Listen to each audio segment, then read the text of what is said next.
ఆదర్శ మానవుడు శ్రీరామచంద్రుడు. గర్వోన్నతుడైన రావణుని చంపడానికి దేవతలు ప్రార్థించగా, నిత్యుడైన శ్రీ మహావిష్ణువు మనుష్యలోకంలో శ్రీరాముడై అవతరించాడు. ఇంద్రుణ్ణి పుత్రునిగా పొందిన అదితిలాగా కౌసల్య అమిత తేజుడైన శ్రీరాముణ్ణి పుత్రునిగా పొంది పరమానంద భరితురాలైంది. మనసి అయిన శ్రీరాముడు తనకు ఎవరైనా కొంచెం ఉపకారం చేసినా దాన్ని కొండంతగా భావించి సంతోషిస్తాడు.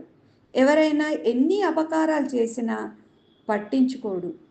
ఎల్లవేళలా శీలవృద్ధులు, జ్ఞానవృద్ధులు, వయోవృద్ధులు, ఇతర సజ్జనులతో వివిధ విషయాలను గూర్చి చర్చిస్తూ ఉండేవాడు. శ్రీరాముడు బుద్ధిమంతుడు, తీయగా మాట్లాడతాడు. ఇతరులని తానే ముందు పలకరిస్తాడు. శత్రుల విషయంలోనైనా సరే ప్రియవచనాలే పలుకుతాడు. శరణాగతుల రక్షణ కోసం దుష్టుల్ని అణిచేసేవాడు. తానెంత పరాక్రమశాలి అయినా ఆవంత కూడా గర్వం అతనికి లేదు. శ్రీరాముడు ఎలాంటి పరిస్థితిలో అయినా అసత్యం పలకడు. సకల విద్యా పారంగతుడు. సచ్చీలులకు, జ్ఞానవృద్ధులకు ఎదురేగి సేవిస్తుంటాడు. ప్రజలను వాత్సల్యంతో రంజిస్తాడు. ప్రజలకు ప్రాణ సమానుడు. దుఃఖితులను చూసినప్పుడు రాముడు చాలా బాధపడతాడు. అతడు క్రోధాన్ని జయించినవాడు, వేదజ్ఞుల్ని పూజించేవాడు, దీనుల్ని ఆదుకునేవాడు. సామాన్య విశేష ధర్మాలను బాగా ఆకలించుకొని నిత్యము నియమనిష్టల్ని పాటించేవాడు. కలలో కూడా పరుల సొత్తను ఆశించడు.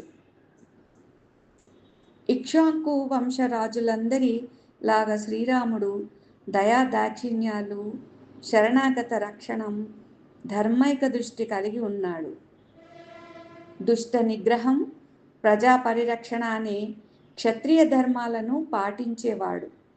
స్వీయ ధర్మాలు ఆచరించడం వల్ల వచ్చే కీర్తి స్వర్గ ఫలదాయకమని నమ్మి వాటిని నెరవేర్చేవాడు.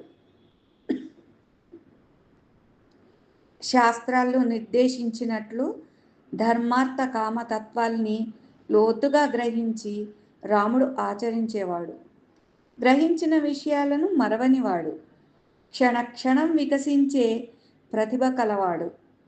లోకానికి ప్రామాణికాలైన సదాచారాల్ని నెలకొల్పిన వాడేగాక వాటిని ఆచరించి ఆదర్శమూర్తైనాడు.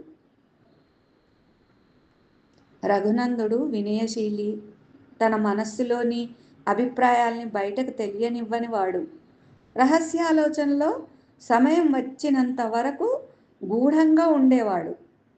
ఆయన కోపం కానీ హర్షం కానీ సత్ఫలితాలనే ఇస్తుంటాయి.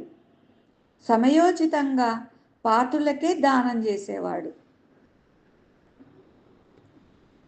శ్రీరాముడు తల్లిదండ్రులు, గురువుల పట్ల నిశ్చల భక్తి గలవాడు. ఆయన ప్రజ్ఞ నిరుపమానం. దుర్జనులకు దూరంగా ఉండేవాడు. సత్సంగాలకు నిలవైనవాడు. సోమరితనం, ఏమరపాటు లేనివాడు. ఇతరుల లోపాలనే కాదు, తన లోపాల్ని కూడా గుర్తించగలవాడు. శ్రీరాముడు మనోరంజకాలైన సంగీత చిత్ర కళల్లో, వేణు మృదంగ తాళ విద్యలలో ఆరితేరినవాడు.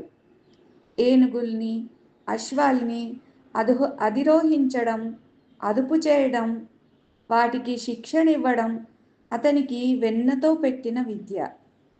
యుద్ధరంగంలో సురాసురులు కూడా అతన్ని ఎదిరించలేదు.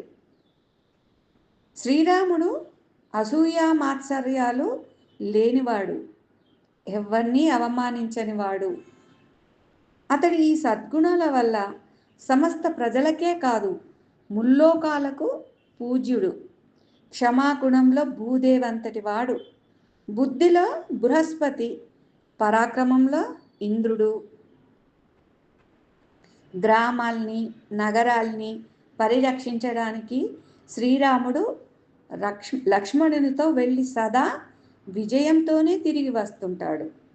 అలా తిరిగి వచ్చిన తర్వాత ఆత్మీయతతో పౌరుల్ని పలకరించి వారి క్షేమ సమాచారాలు తెలుసుకుంటాడు. లోక మర్యాదను అనుసరించి వారి భార్య పిల్లల్ని, సేవకుల్ని, శిష్యుల్ని గురించి, వారి సర్వ కార్యాలను గురించిన అంశాలను, తండ్రి కొడుకుల యోగక్షేమ సమాచారాలను అడిగి తెలుసుకుంటాడు. శ్రీరామునికి అనుగ్రహం కానీ కోపం కానీ వృధాగా రావు. చంపదగిన వాణ్ణి సంహరిస్తాడు. చంపదగని వానిపై అసలు కోపమే రాదు. సర్వజనులకు మనోహరాలు, ప్రీతి పదాలు అయిన శమతమాది గుణాలతో విలాసిల్లుతున్న రాముడు సహస్ర కిరణుడైన సూర్యుల్లాగా ప్రకాశించాడు. శ్రీరాముని బలపరాక్రమాలు.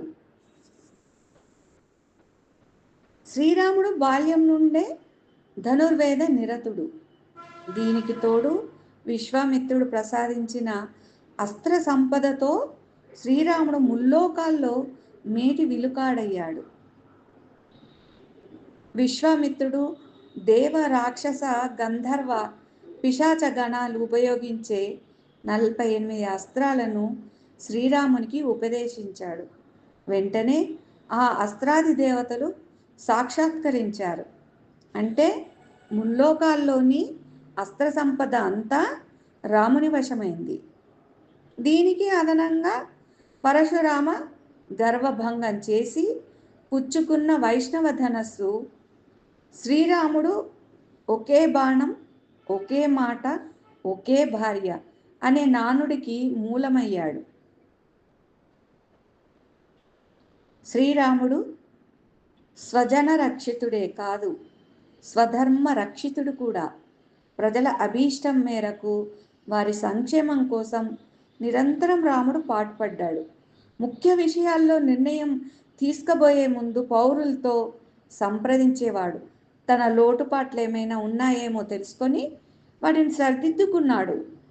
శ్రీరాముడు స్వధర్మ రక్షణలో నిరంతరం పాటుపడ్డాడు. అందుకే ఆయన ఆదర్శ రాజు అయ్యాడు. రామరాజ్యం ఆదర్శ రాజ్యమైంది. శ్రీ మహావిష్ణువు వేద రక్షకుడు. శ్రీరాముడు ఉపనిషద్వాక్యాచరణ నిరతుడు. గురుకులాల నుండి విద్యాభ్యాస అనంతరం విద్యార్థులు బయటికి ప్రపంచంలోకి వెళ్ళేటప్పుడు ఆచార్యులైన మహర్షులు ఇలా బోధిస్తారు: సత్యం వద, ధర్మం చెర మొదలైనవి. శ్రీరామచంద్రుడు గురూపదేశంలోని ప్రతి పదాన్ని ఆచరించిన ఆదర్శమూర్తి. సత్యమే పలుకు రాముడు సత్యవాక్కు తండ్రిని కూడా సత్యవాక్కును చేశాడు. ధర్మం ఆచరించు రామో విగ్రహవాన్ ధర్మ. రాముడు ధర్మం రూపుదాల్చిన మూర్తి. అధ్యయనం చేసిన దాన్ని రాముడు మరవనే లేదు. సత్యం నుంచి, ధర్మం నుంచి వైదొలగలేదు. తల్లిని, తండ్రిని, ఆచార్యులను దేవుళ్ళుగా చూశాడు. వాళ్ళ పట్ల తన ధర్మం నిర్వహించాడు. శ్రీరామునికి ఉండే సర్వ సద్గుణాల్లో ఏ కొన్నిటిని నేటి తరం పాటించినా దేశం శాంతియుతంగా ఉంటుందనడంలో ఆశ్చర్యం లేదు. జై శ్రీరామ్.